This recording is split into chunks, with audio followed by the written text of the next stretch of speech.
Hi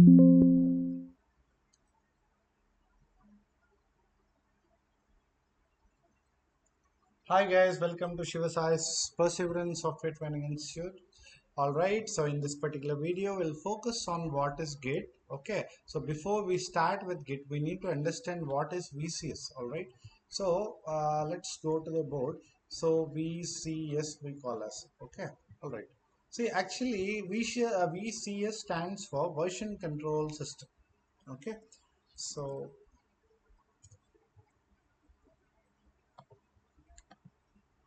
version control system. All right, fine. If you go to the board, so let's break this now. Okay, so version, version control system, correct? So this is version, this is control, this is system, right? So meaning of that is what? A system which controls different versions.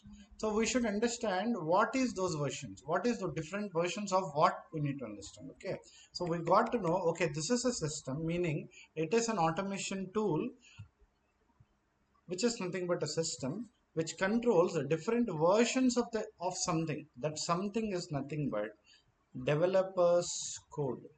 Okay, yeah, all right. So developers will be developing a lot of code, right?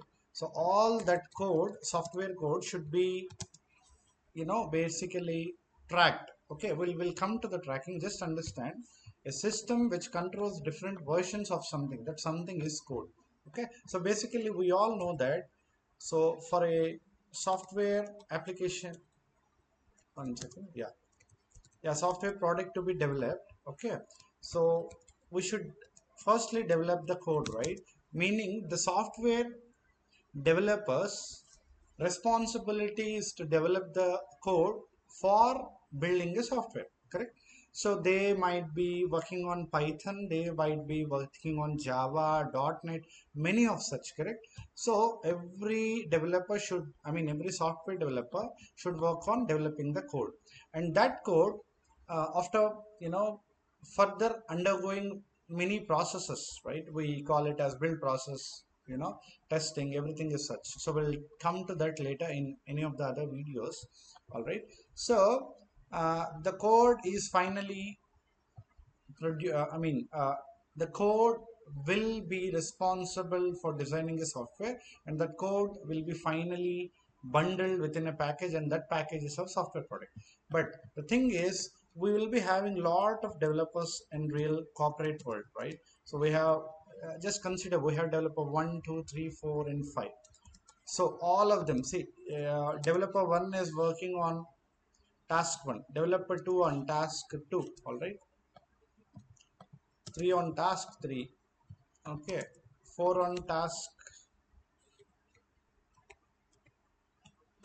4, all right, and developer 5 finally on task 5. Okay, so after that they, you know they develop the code C1, correct? So developer D1 develop the code C1, this guy is C2, this guy is C3, this guy is C4, this guy is C5. All right, fine. So the thing is, the complete software product is combination of all this, right?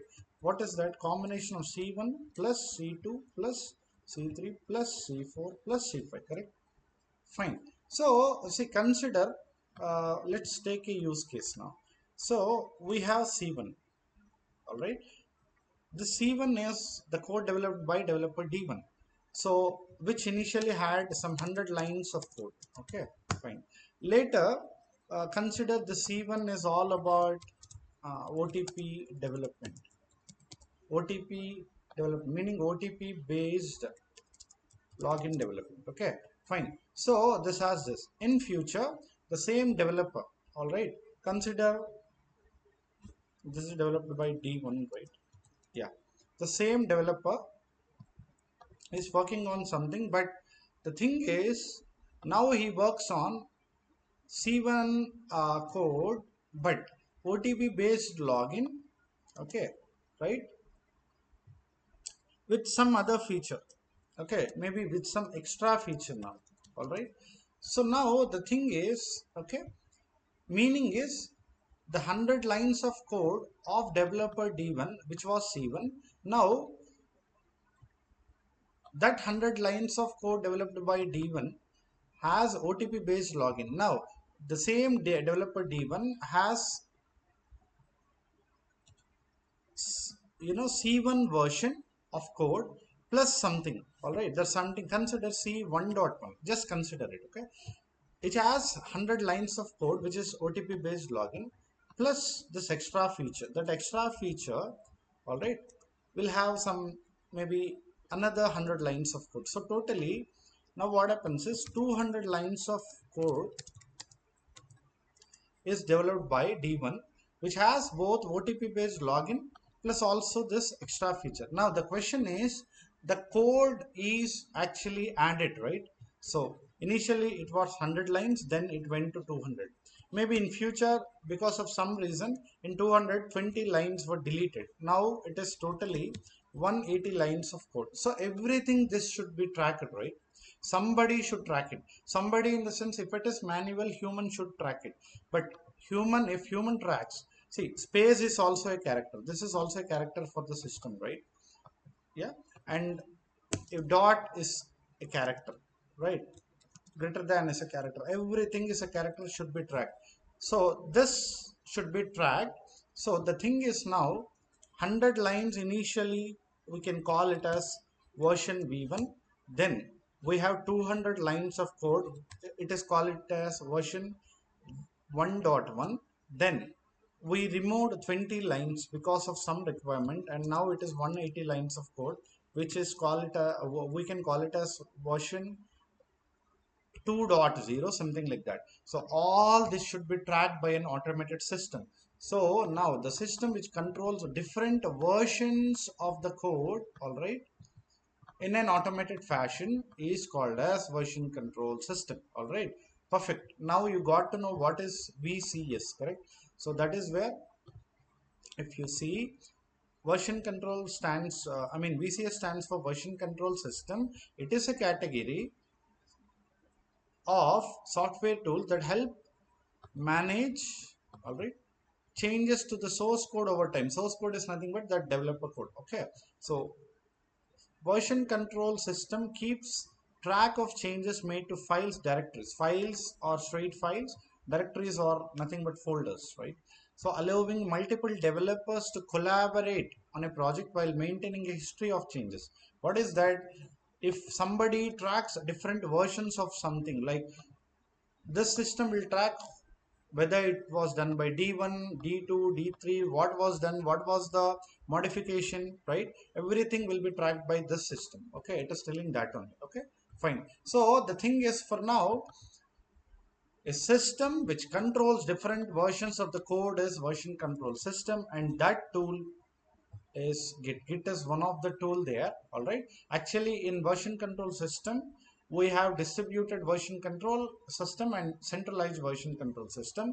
We basically use distributed version control system only, that we will detail in one of the other lectures, okay. So we have that, but for now, if you check uses of VCS, now it tracks the history, who did what, it revert the changes, meaning we can undo. If we implement a feature and which is not working fine, we can undo it, we can revert it. Finally, we should merge code of D1 plus D2 plus D3 plus D4 plus D5 equal to final product, right? So we should merge. So VCS helps there in automated fashion. So parallelly, developers can develop the code because tool is tracking now who did what, and resolving conflicts. If there are some conflicts between the code, right, that can be easily resolved. Okay, conflict in the sense like maybe D1 did something and D2 did the same thing. Maybe D1 had a file name. I'm telling a simple example. A file name of file 1 in his code, in a developer structure code, and D2 also, basically maintained some name with a naming convention of file 1 only, all right. So when they put these two in a same location, then the conflict arises, right? Those can also be tracked, resolved using VCS. Tracked also can resolve also using VCS. Okay, these are the advantages. So Git is that tool. So now if you see, Git is a distributed version control system. Okay, we'll see distributed VCS in one of the other video.